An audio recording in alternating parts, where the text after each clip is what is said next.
Right, welcome back, guys. So, painting done. So the next step, before we actually do any of the other stuff I was talking about, is to unmask. And then we need to think about getting the white panel stripe, fuselage stripe. So I thought I would just share with you the experience of unmasking, and hopefully we'll not lose any of this gorgeous underside paint coat first. So gently pulling off the masking tape as it comes to reveal that beautiful RLM 65 light blue underside. Doesn't seem to be so far. It's always a nerve-wracking time, this, because no matter how much you detack the paint, you just don't know. You really don't know, and of course you don't know how well your masking's gone in lining it up. For all the time you take, you got to make sure it's nice and even. So if you can take it bit by bit, that's always a bonus.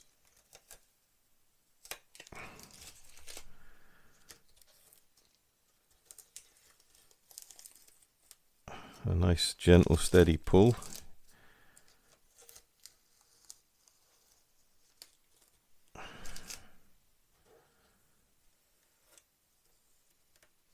Well, there we go. We've got the panel demarked there underneath the nose. That's good.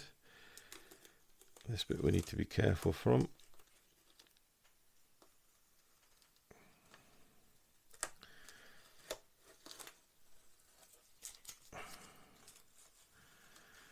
And it's good if you can get the painting done as quick as you can, purely for not leaving the masking tape on too long. And then that reduces the chance of it sticking to the paint and peeling it up, or leaving a glue residue down.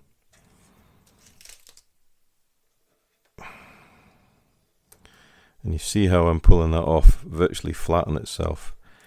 That is the best way to do it, and it basically gives the least amount of surface area trying to pull away from the model at any one moment.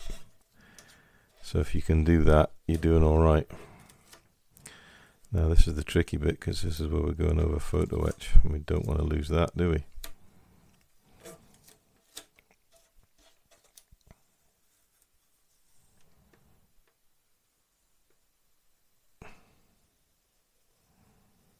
Nice steady pull. There we go. Whew, there's one wing.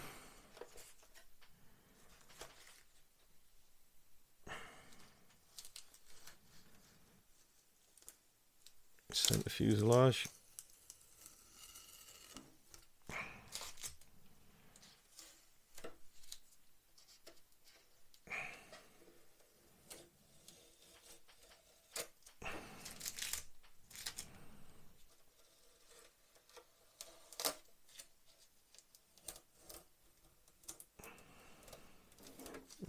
Look, bit of paint pull there.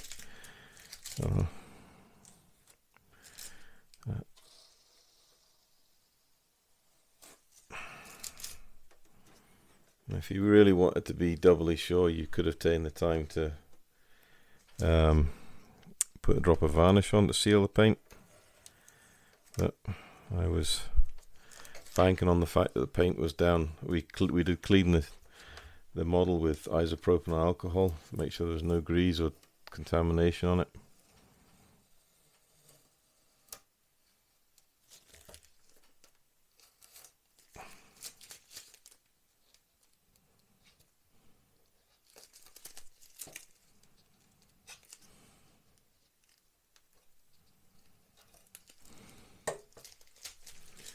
We're getting there. That's always a fun part. Nearly as good as pulling off the canopy masks. That's one of my favourite parts of masking. Right, we get a pair of tweezers here. Just want to catch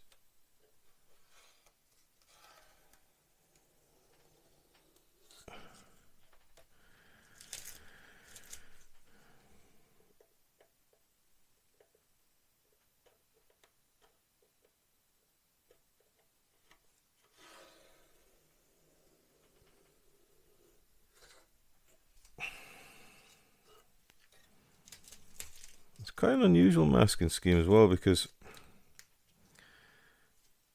usually the blue line comes up to here, but on the instructions it's a lot lower down on the fuselage, so you've ended up getting this small piece of light blue here and then actually all dark green there, so it's quite unusual. However, it is what it is.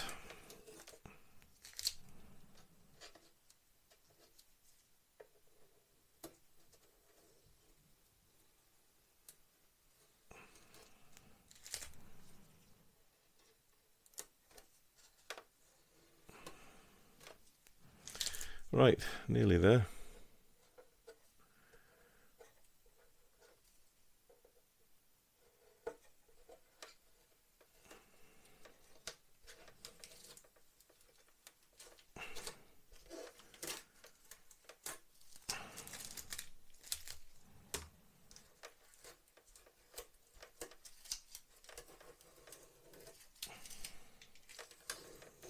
And there we go. Fully unmasked, so we've got really nice demarcation line, one tiny bit of touch up to do, and got a little bit of touch up there, but everything else is looking really good, so I'm really happy with that. So next job then is to get rid of the tape. No, next job will be to mask up for the white band around the fuselage, and then undercarriage to go on. There's a little bit of touching up here to do with blue, just a few pieces here and there, a few pieces here and there of the colour we've got in the colour cup. So I'm just going to spend the next wee while making sure we've touched up any areas that need touching up, and then I'll mark up the identification band, and we'll come back to see that getting sprayed, and we'll also come back to see the undercarriage going on, and we can actually get this beauty on her wheels and off this stand, which is fantastic. So see you again soon. Welcome back, guys. So moving on from doing the shading and fading on the upper surface paintwork, then the last thing I needed to do before decaling is apply this white stripe. Now originally this white stripe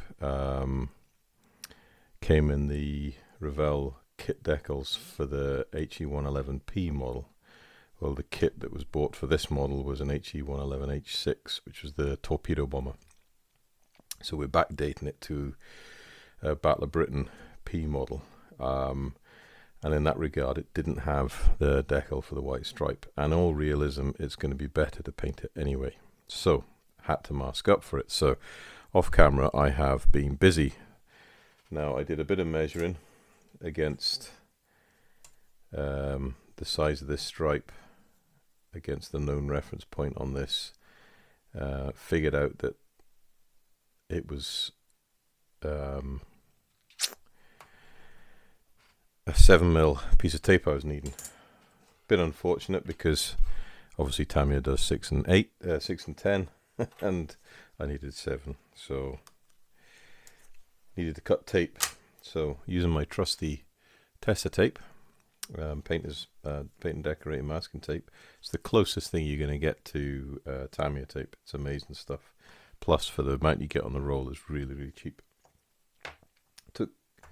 This is what, 20mm tape, is it? This is 25mm tape. So I took this, laid it flat on the cut, and marked out 7mm. Used the steel rule and a brand new scalpel blade. Swan Morton number 26, a really sharp scalpel blade, and cut 2 really long lengths of 7mm. We knew the reference point is different from the kit than what's here. For some reason, I don't know why, but I think this picture of the mast is in the wrong position. But looking at other reference photographs, then it started just before the main aerial mast and then wrapped around to go underneath. So measuring that up, using that as my starting point, and a couple of known positions underneath. So we've got this piece here just touching the end of the wing fairing, and then obviously skating past, if I flip it underneath, skating past the corner glass of this lower gondola. Then that got me an angle. Put one side down, happy with that, copied it on the other side. So that's the 7mm band we need to paint. Then what you do is come back in with 10mm masking tape. Is it 10 or 6? Sorry, 6mm masking tape to outline the band. So that's basically our mask we're applying. And then using the 25mm tester tape, we then step that out, and then finally you can see I've got some cling wrap here just to protect the model from overspray. We need to be very, very careful because obviously white on top of green is not a good look. So I thought I'd leave it at this point where I've got it all ready to go, and I thought I'd come back in and show you just stripping off the original 7mm tape. It just peels away nicely. What we can do with the leftover tape as we come off is we can use it to secure this masking down a little further, just to protect that wing a little bit more, because believe you me, I've had overspray issues in the past where you think you've masked it up well enough and you've still managed to get overspray. So more is definitely more in this instance. So peel one side off, peel the other side off, and there's our area we need to spray.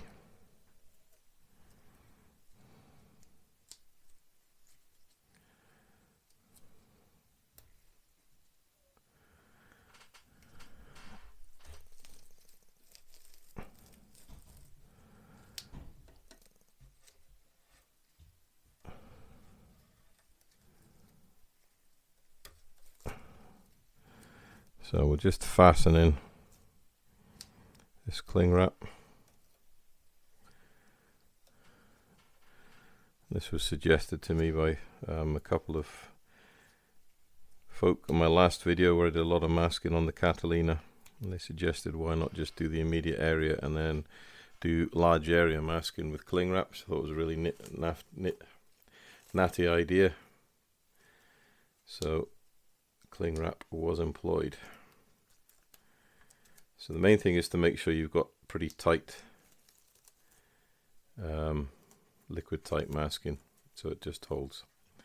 So there we go, we're ready to paint. Now most, if not all, is on one color, but there is a little touch around this side that's green and black. So what I'm thinking to do is actually just get a little bit of dark grey and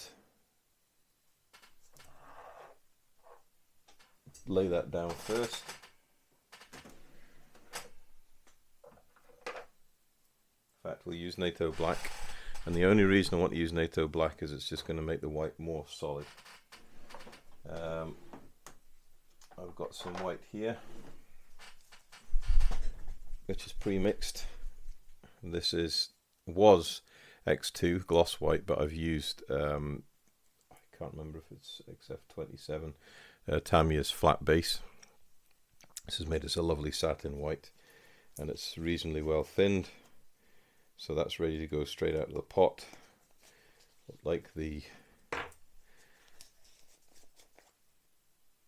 there's just enough in there, no more. It's an old pot of paint, that. So give me a couple of minutes to load up the airbrush, and then we'll come in, do the first coat of the NATO black, and then we will come in and do the white. And if we really want to be canny, we can use the NATO black as a dark shade. We can do a bit of pre-shading, or we may just put in a solid stripe, because it does look quite solid, and the reference photographs I've seen is a solid stripe, so probably just do the solid stripe, but we'll see anyway. But back in a moment with an airbrush ready to go.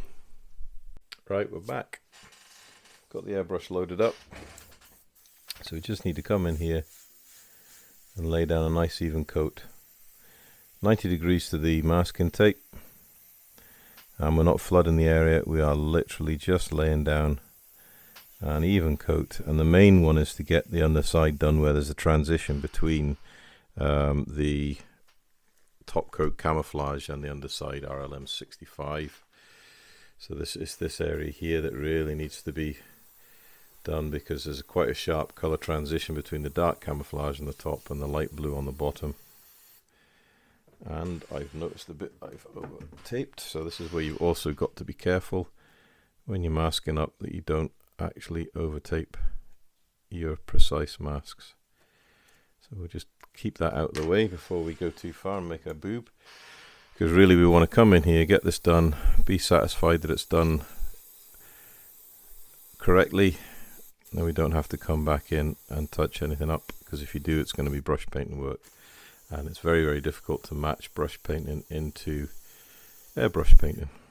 That's just a simple fact of it all. So just come in 90 degrees to the tape and spray around.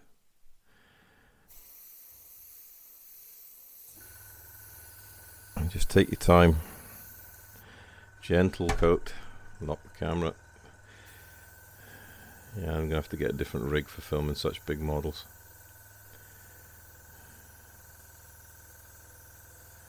So you're just gently feeding that paint in.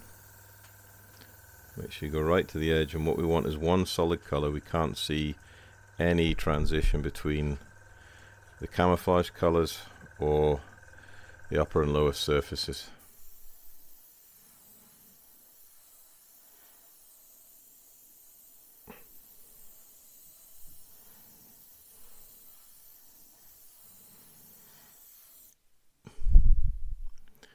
There's some janky angle of painting, I can assure you.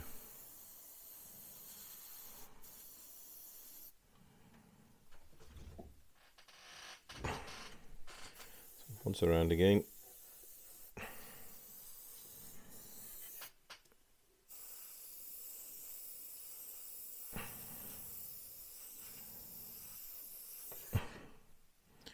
And at that, I think I'm quite happy. I don't know how much paint I've got left. There wasn't much in the pot to start with. Even less now.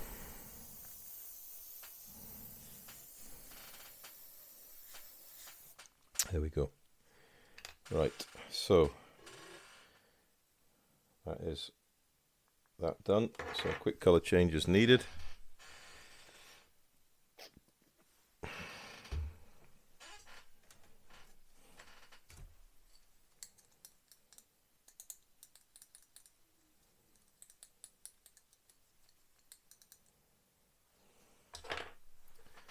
When I say a quick color change, I do mean a quick color change. I use surgical spirits, which is isopropyl alcohol, some fragrance in it. It's about between 75 and 99% proof, so it's not that far removed from X20A. Right, to give this white a good shake.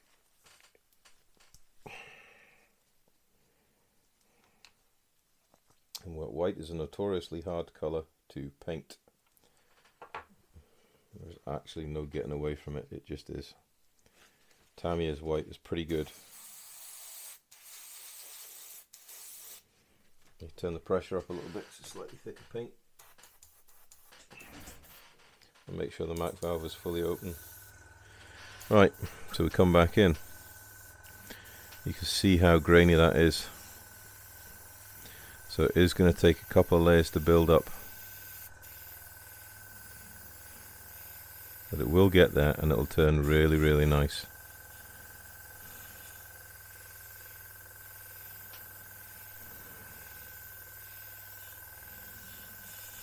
The main thing is just to build it up in nice thin layers. Don't want to flood and leach over the masking. And we don't want to lose any of the surface detail, and we also don't want a big step in the paints where you can see where you've masked and you've got a thick raised white band, because it will show when it comes to weathering. That can easily be sorted out by a simple bit of sanding with some fine Trizac 3000 or a very, very fine polishing sponge. You can soon get rid of any steps.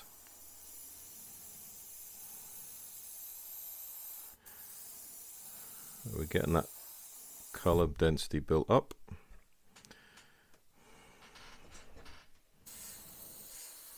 You can see with the spatter why we want such good wide area masking. Because you really don't want this white over your green camouflage paints you spent ages doing.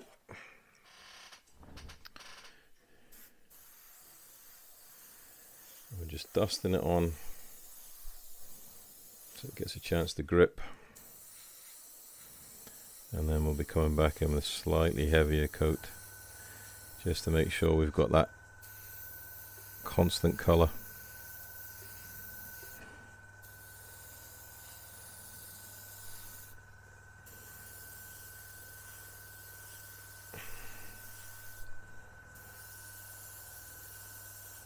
And you, like I said, you could thin this more, but you run the risk then if you thin it any more than you have, could leach under the masking tape.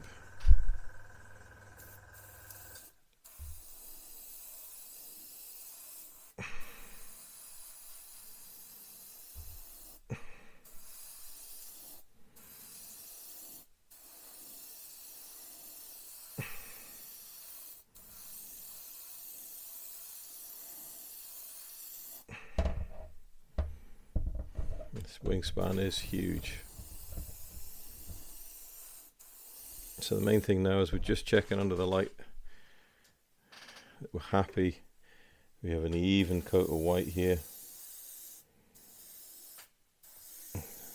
Not too much blotchiness, in fact no blotchiness. I want an even colour. A nice bright vibrant stripe. And that it's even all the way around. There's no bit that's more brighter than the other, it's just a nice constant colour. And we can't see any transition between the upper and lower surfaces because we came in here with the NATO white first. And that's it. So that is our marking stripe. Right, next thing to do is unmasking. Now it is good, I mean Tamiya paints dry pretty quick, so we can unmask reasonably quick, but we do need to be careful. We don't want to just be too zealous and end up accidentally peeling or stripping or smudging the paint. So carefully, first things first, we'll get rid of the cling film and we'll try and pull it away from the paint in both directions. It's done its job. Good, that's what we wanted. It's not too bad around the tail because the cling film actually stuck to itself. There we go. Right, and then we start peeling away that sort of second barrier mask.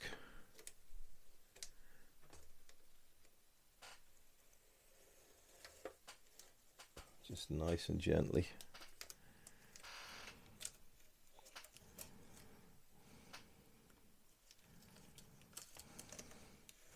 And just remember that if you've got paint on the masking tape, it could still be tacky. You don't want to flip it over onto your model, so take it off the model, discard it well away from the model. Always better to be safe than sorry. Same again here, just lift it.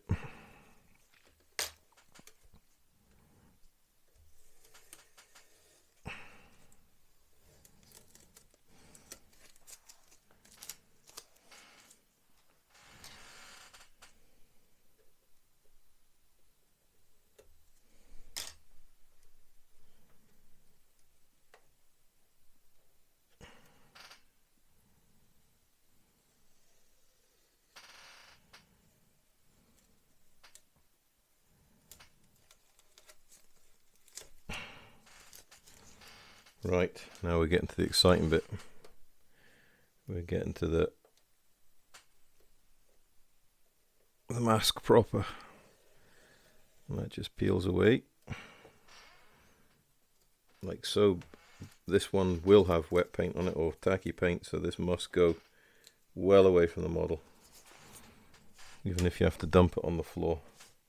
And when you're handling the model after this, make sure you check your gloves or your hands to make sure there's no residue anywhere that might cause a problem. And when I put the masking tape down, I only really made sure the pieces that were directly in line for getting paint were burnished into the surface of the model, and that was just to reduce the chances of paint peeling. So you're letting the tack kind of do what it needs to do, but without going overboard.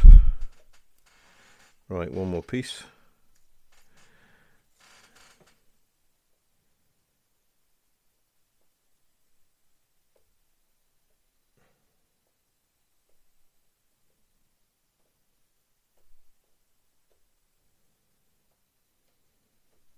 There we go, at the edge and peel away.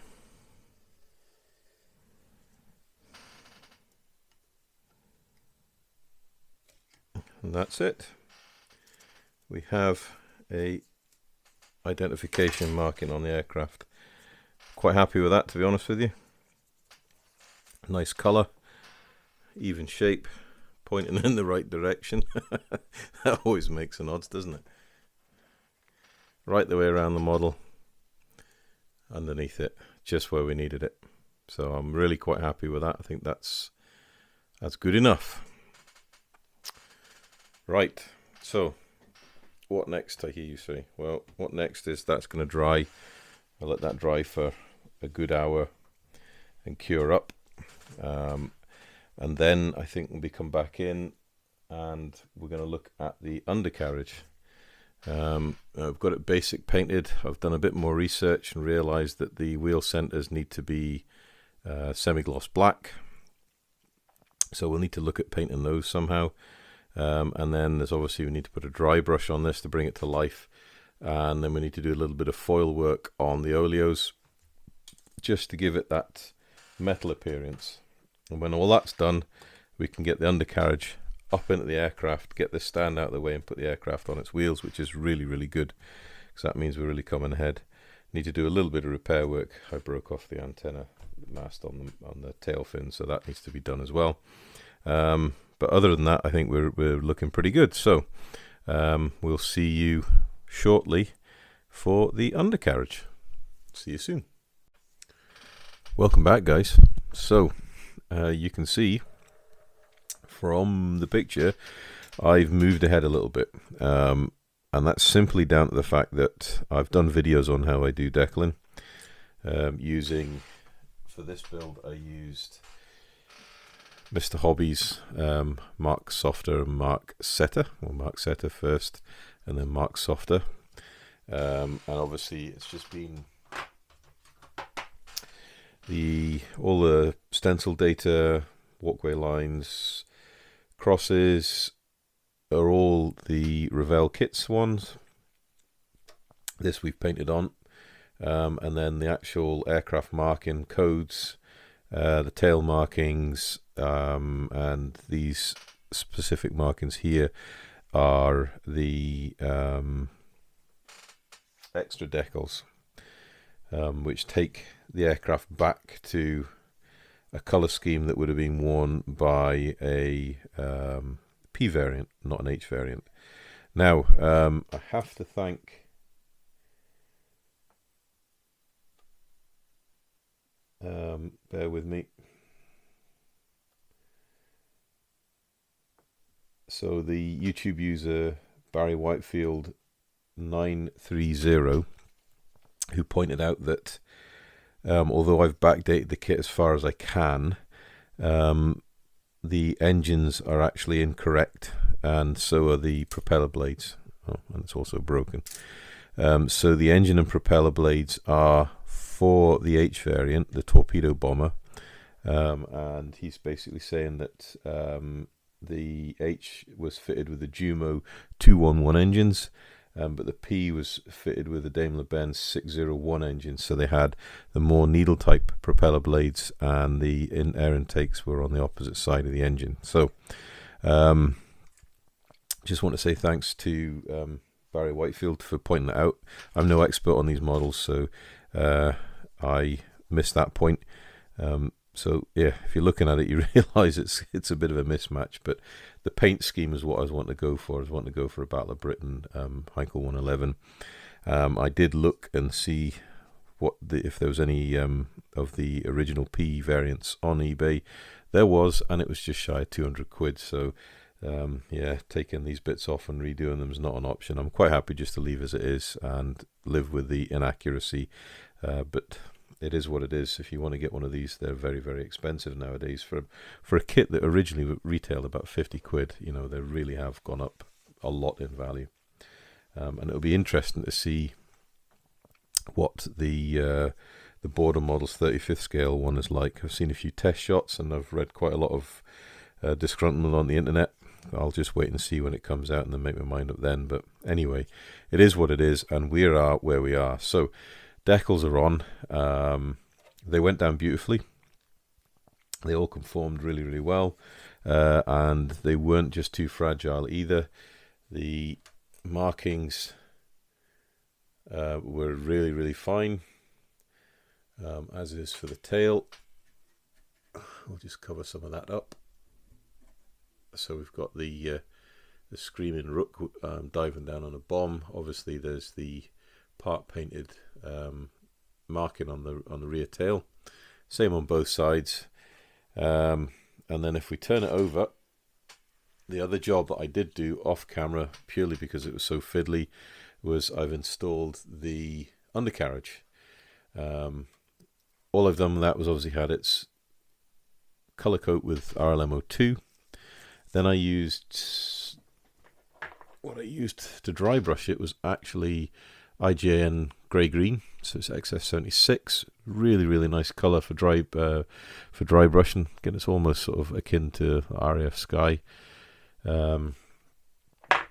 So I used that to dry brush it, and then I used a Citadel Agrax Earthshade wash just to bring out the detail, which has all come really, really nice. The gear itself is reasonably robust. I wouldn't want to just go whole hog on it, but it's going to hold the aircraft, which is all we wanted to do. The connection points here can be a little fragile, and this one I've had to reinforce with a bit of super glue, but it's all in. I need to do a little bit of touch up with the Agrax Earthshade just to add the shade back in. You'll see the oleos. I don't know if that's going to be picked up in the light, but they're really, really shiny, and that is because I treated them to a wrap of insulation tape they use for jointing tape for walls and stuff like that when you're putting in Kingspan type insulation. So just adhesive foil back tape, cut it to the size of the oleo, the width of the oleo, wrapped it round, and then used a toothpick just to burnish it down and make it nice and polished. And then I came in with a little bit of polishing compound on a Q-tip just to get rid of any scratches and buffing, and it's come really, really nicely. It does look, well, as it ought to. It looks metallic, and it's brought it up really nicely. We've also put the decals on the wheel wells, and yeah, I'd painted the propellers, but obviously this one, the glue is a bit variable, so it's come off, so we need to re-glue that. So I'll just do that in a moment. So we've pushed on really, really far, and it's actually nice that we can take the aircraft and we can remove the stand for the time being, and we can set it down on its undercarriage, and it looks absolutely splendid. There is flat spots on the main gear on all of the wheels, so we will need to rotate it so it lands on its flat spots, and then put a drop of super glue in there just to keep them in position. That'll probably be the last job to do. So what's next? Well, the next job I'm going to do tonight is I'm going to give this a satin coat, I think, with Tamiya satin varnish, which if I remember rightly is XF35. We've got some here. No, that's flat base. We don't want to do that. We'll kill it. Well, it might be. We've got flat clear, which is XF68. So clear gloss is XF22. God, this is not going to be a very good video for you guys to watch and me hunting through. Anyway, yeah, I'm going to put a satin finish on it. So we've got something. I might put a matte finish on, I don't know. We'll have a look and see. But I'm going to put varnish finish on, just sealing the decals, sealing the paint finish, and then we can get ready for weathering, which is going to be the next big video sort of step we're going to have. And we're going to start putting in the panel line wash, and instead of using oils, I'm going to use homemade enamels. I'll show you how easy that is to do. And we're actually going to use Revell enamels, because Revell enamels are really, really nice for making enamel washes. They've got a really fine pigment in them, and it flows beautifully. So we'll do the panel line washes to sort of blend this all together, highlight the panel lines all together, and then we'll come in with some oils just to do some highlighting and weathering on the panels. I don't know if we need just to do a huge amount, because we did an awful lot of work with the airbrush paint finish, but just enough just to sort of highlight some of the centers of the panels and put a bit of oil staining, certainly some fuel stains on the wing tops just to get it a bit more grimy. And then on the underside we'll want to do a bit of flicking and stuff like that, so we can recreate stuff that's been thrown up by the undercarriage when it's taxiing on dirty sort of taxiways and stuff like that. But we are actually getting very, very close to the end. We've still got the upper canopy to do, we've still got this gun position to do, and a little bit of painting in here, and there's a bit of photo etch dials to go in the back here. We need to put the aerial mast on and string up the aerial, put the insulators on the aerial wire, and we also need to think about getting the guns in. So obviously this piece comes out, we've got a gun to put in the front nose here, we've got guns to put in either side, the top gun needs to go in, and I also need to somehow fit the gun on the underside of the gondola, just in here. And then the last job will be to put on all the Bombay doors. Now they're made out of photo etch, so we're going to leave that right to last, because once they're on, that is it finished, and it will be at its most fragile. A little bit of painting obviously there with the guns and stuff like that, and we also need to mask and paint these spinners to get them the red tips, repair the prop, and then we're near enough done. So I'm really hoping that we're going to have this done in the next week or so, and then we can move on to the next project, which is just as big but completely different. So hopefully you'll be interested in that, and I will get a review video up very, very shortly of the models. Yes, models I'll be using in the next big build, because it's a double header of model goodness for you all. So that's it for now on this one. Thanks for watching. If there's any questions, pop them in the comment section below. I always take time to read and answer the questions, and I appreciate anybody taking the time to ask me a question. And if you like what you see, please consider liking and subscribing. It helps the channel grow, and it helps me to keep the channel going. So until next time guys, stay safe and happy modeling.